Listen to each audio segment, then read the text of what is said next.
competitors here range from professional triathletes to lawyers to doctors and many teachers. But there's only one adventure racer who happens to be a female firefighter. I'm not a triathlete. I'm a Rottweiler competing with a bunch of greyhounds. Robyn Benincasa has started and finished this race 3 times before. Ironman taught me how to be hard, how to be just mentally hard and to suffer. And I took that and brought it to adventure racing. They have traveled here from every corner of the world for 10 non-stop days and nights. They must hike, mountain climb, paddle, ride, and race through some of the most captivating yet dangerous terrain in one of the last great wilderness areas on Earth. Are you guys ready for an awesome adventure this afternoon? All right, today we're gonna have an amazing adventure. We're gonna explore Australia, New Zealand, Ecuador, but more importantly, we're gonna explore the human spirit and the little things that allow groups of ordinary people to accomplish extraordinary things together. I'm thrilled to share with you what I've learned from some of the world's greatest extreme teammates about what it takes to get to that next highest peak, time and time again, no matter how difficult the challenge, no matter how tough the odds. The secret? Well, the higher you get on any mountain, what happens to the terrain? It gets steeper, right? And the steeper it gets, the harder it is to tackle it alone. So your continued high performance is not going to be a matter of trying harder. It's not going to be a matter of reaching up. It's going to come from reaching out and creating true human synergy with the people around you. Now, what's human synergy and how is it different from teamwork? Well, human synergy is teamwork basically supersized. And human synergy says that we're not just walking side by side together towards a common goal. Sometimes we're literally carrying one another. And that's what we're here to talk about today, helping you build your businesses through human synergy. And we're gonna do it the fun way. I'm gonna teach it to you the most fun way I know, and that's through the sport of adventure racing. On the ridge to Eton Peak, the lead teams are learning that things are not always as they seem. There's a fake, false summit. It'll be soul destroying when they get there and realise they've only gone a third of the way and now need to descend and climb higher and higher than ever before. It just takes such courage to overcome the expectation of something being easy and then to find out it's really, really hard. That's what Eco Challenge is all about though. Digging deep in your soul and keeping going. It's a race about character. I remember that whole entire section being a very, very difficult one for me. I was pushed to my limit. It was incredibly hot. My feet hurt so bad. The terrain was really uneven, and the section was a lot longer than we ever dreamed it was. So my expectations of having a nice short caving section and a run back to the beach became this 6-hour night marathon on really, really bad feet with a team right on our heels. And I want to ask you guys, what was the toughest part? It was just so mentally hard. I remember one night in particular, we were laying on the jungle floor with not only bugs crawling around beneath us, but leeches falling from the trees onto us like rain. Oh my ping, God. Ping, ping, ping, ping, all over us. Oh my God. We have the Eco Challenge winners. This is an endurance race that takes place in Borneo or exotic locations all over the world. It's created by the same guy who brought you Survivors, Mark Burnett. And they are on the roof right now, preparing for a big rappel down the side of our building. There they are right there. That's Ian, Robyn, Mike, and Isaac. How you doing, guys? The most interesting thing about that race is we weren't one of the teams picked to win. We had never raced together before, and we were merely above average athletes. But somehow, as we made our way that 500 kilometers, 6 nonstop days and nights together, side by side, on mountain bikes and native canoes, and on foot, using just a map and compass to guide our way, we realized that we had something pretty special as a team. Our outcomes were so much greater than the sum of our individual strengths, and we weren't just walking side by side towards that common goal. We were figuratively and literally carrying one another. And at the end of the race, when we had shocked the endurance racing world and won the world championships, we realized we had discovered something pretty magical, a formula, if you will, not just for winning adventure races, but for peak performance in every aspect of our lives. Now, before you think this is another crazy sports analogy, tell me if This doesn't describe your real life if you didn't know I was describing a sport. Okay, you got small teams of men and women trying to make it through a seemingly endless series of checkpoints towards a nearly impossible goal in changing conditions, under extreme time pressures, and trying to do it better than anybody else in the industry. Welcome to my world. Commitment doesn't start at the start line when everyone's standing there in their perfectly lovely uniforms and there's no dirt on them and there's no leeches in their nose and their backpacks and their hair is coiffed and they all match each other and they're high-fiving each other. That's not when commitment starts. Commitment starts about 15 hours into an adventure race when it's in the middle of the night, you got sideways hail, you're covered with dirt, you've fallen over a few times, you've broken a tooth out. I mean, this is where commitment starts, is when the fun stops. Commitment really starts when it's not as much fun anymore. When you're getting home from work late at night, when you haven't made your calls for that day, when you just want to get 1 or 2 more in for that day and you just don't feel like it. That's where commitment starts. Life away from the training and the competition can be just as intense for Robyn.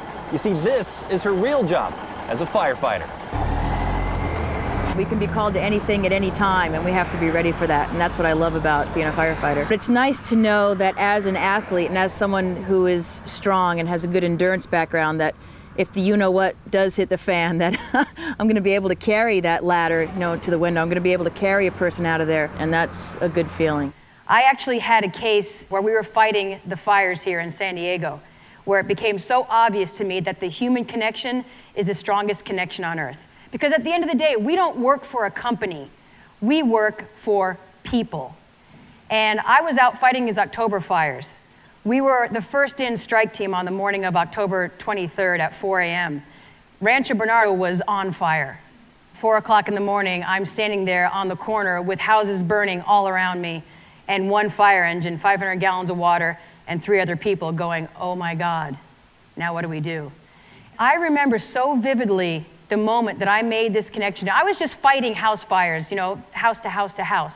And all of a sudden, I made this human connection because I was pulling my hose across the front lawn of a house. And for whatever reason, these people had taken all their family pictures out as they were running down the hallway maybe, and they had put them on the front lawn, maybe to save them from the fire in case their house burned down. So I'm pulling my hose across the front lawn of this house, and I noticed all these family pictures. And all of a sudden, something clicked in my brain. I was like, you know what? I'm not working for the San Diego Fire Department right now. I am working for this family right now. This family needs me to save their house. And I worked so much harder on that house than I had on any of the other ones before it because I knew these people. I was connected to these people. We saved that house because of the power of knowing those people. And the neatest thing was we actually went back the next day after everything had calmed down, the fire had moved on, and the whole family was standing there on their front lawn, holding their kids' hands, looking at their house with tears coming down their eyes when we pulled up. And it was such a great moment because we actually got to complete that circle of that connection with those people. And in that moment I said, you know what? This connection, this human connection is the strongest force on earth. So continue to build your teams by making those human connections. Team builders are ruled by a hope of success and not the fear of failure. So very often we're looking behind us just trying to stay ahead, worrying, am I going to fail? Is this going to be okay?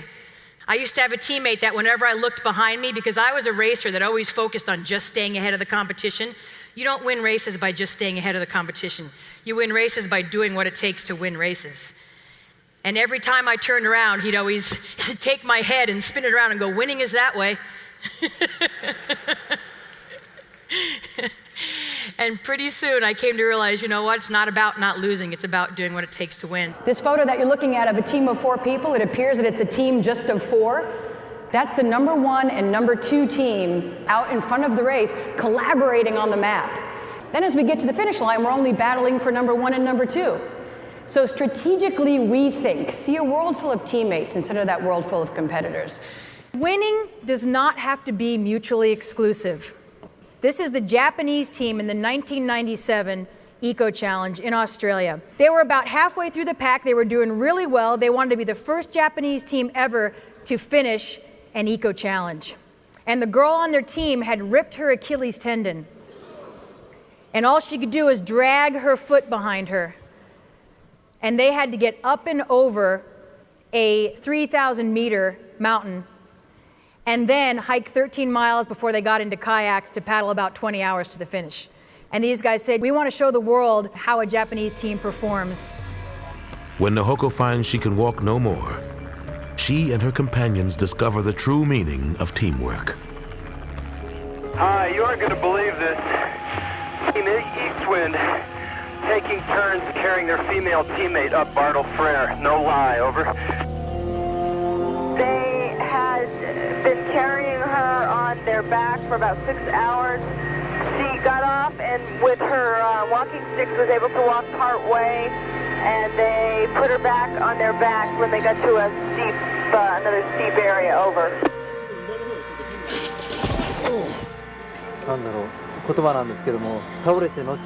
We have a proverb in Japanese that says, once you fall, you are closer to death, but not yet dead.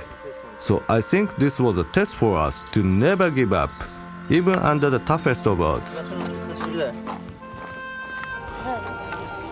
Team Eastwind are the epitome of what Eco Challenge really stands for. Most people couldn't even walk over Mount Bartle Frere. For them to carry that woman over that entire mountain, it's incredible. Pretty amazing. And I love ending with that image of those guys carrying the girl to the finish line. Because it's not about, hey, look at what superstars we were to carry her. They actually put her on their shoulders, right? Because she was a hero for letting them do that. And it reminds me that as a leader, we don't achieve our highest levels by standing on our teammates' backs to get ahead. We achieve our greatest heights when we put our teammates on our shoulders. And as a leader, we don't inspire our teammates by getting out in front and showing them how awesome we are. We inspire our teammates by putting them on our shoulders and showing them how amazing they are. May you always have the courage to dare such mighty things that you can't accomplish them alone, and the wisdom to put together the world-class teams that will push, pull, tug, tow, and carry one another to those finish lines. Are you guys ready to race? You guys ready to race? 5, 4, 3, 2, 1, go!